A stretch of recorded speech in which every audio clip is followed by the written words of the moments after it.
राधे राधे दोस्तों, कैसे हैं आप? तो आज फिर मैं हाजिर हूँ एक नई कहानी के साथ। तो चलिए शुरू करते हैं हमारी आज की कहानी। एक बार भगवान विष्णु जी शेषनाग पर बैठे बैठे बोर हो गए और उन्होंने धरती पर घूमने का विचार मन में किया। वैसे भी कई साल बीत गए थे धरती पर आए और वह अपनी यात्रा की तैयारी में लग गए। स्वामी को तैयार होते देख लक्ष्मी माता ने पूछा, स्वामी, आज सुबह सुबह कहाँ जाने की तैयारी हो रही है? विष्णु जी ने कहा, लक्ष्मी, मैं धरती लोक पर घूमने जा रहा हूँ। तो कुछ सोचकर लक्ष्मी माँ ने कहा, हे देव, क्या मैं भी आपके साथ चल सकती हूँ? भगवान विष्णु ने 2 पल सोचा, फिर कहा, एक शर्त पर तुम मेरे साथ चल सकती हो। तुम धरती पर पहुंचकर उत्तर दिशा की तरफ बिल्कुल मत देखना।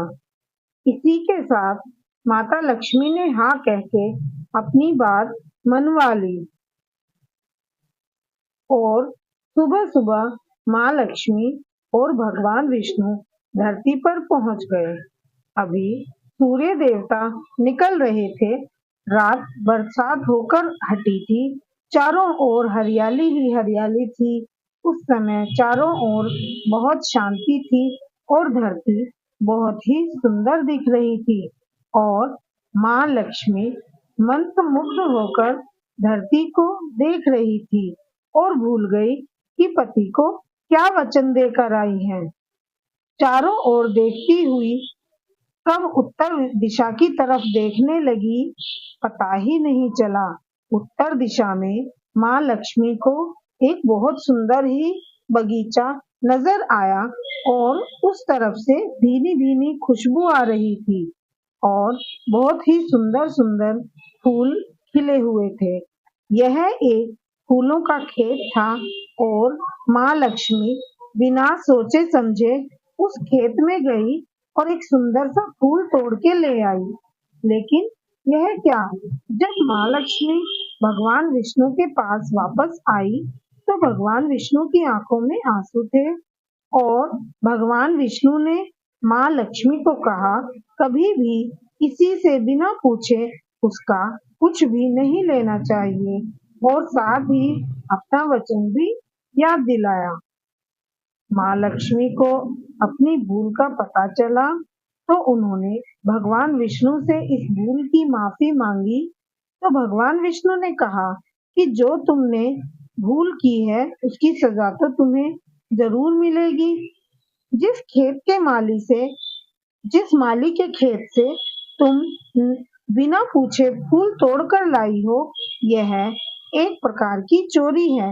इसलिए अब तुम 3 साल तक माली के घर में नौकर बनकर रहो।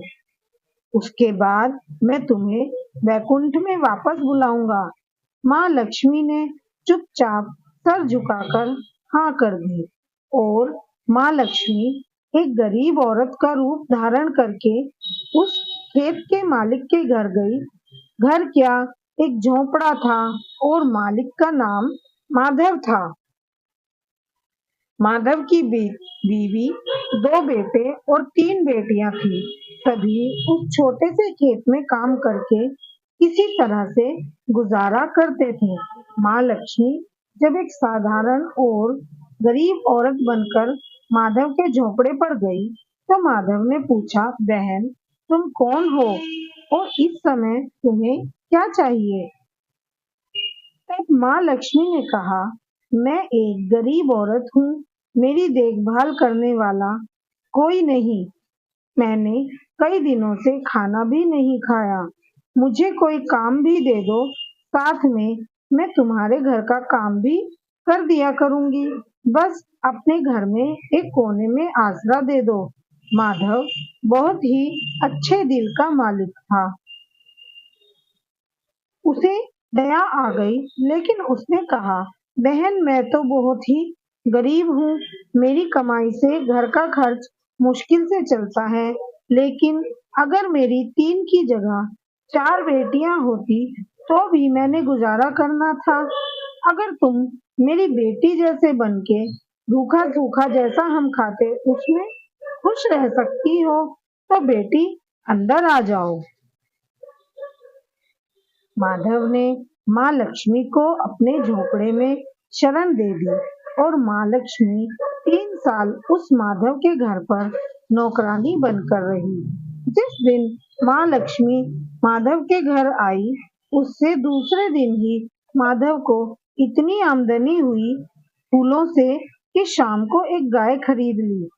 फिर धीरे धीरे माधव ने काफी जमीन खरीद ली और सबने अच्छे अच्छे कपड़े भी बनवा लिए और अब मकान भी बहुत बड़ा बनवा लिया था। माधव हमेशा सोचता था कि मुझे यह सब इस महिला के आने के बाद मिला है। इस बेटी के रूप में मेरी किस्मत आ गई है। और अब 2 से 5 साल बीत गए, लेकिन माँ लक्ष्मी अब भी घर में और खेत में काम करती थी। एक दिन माधव जब अपने खेतों से काम करके घर आया तो उसने अपने घर के सामने द्वार पर एक देवी स्वरूप गहनों से लदी एक औरत को देखा।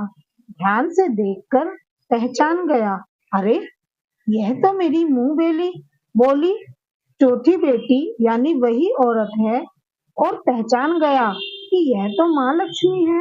अब तक माधव का पूरा परिवार बाहर आ गया था और सब हैरान होकर माँ लक्ष्मी को देख रहे थे।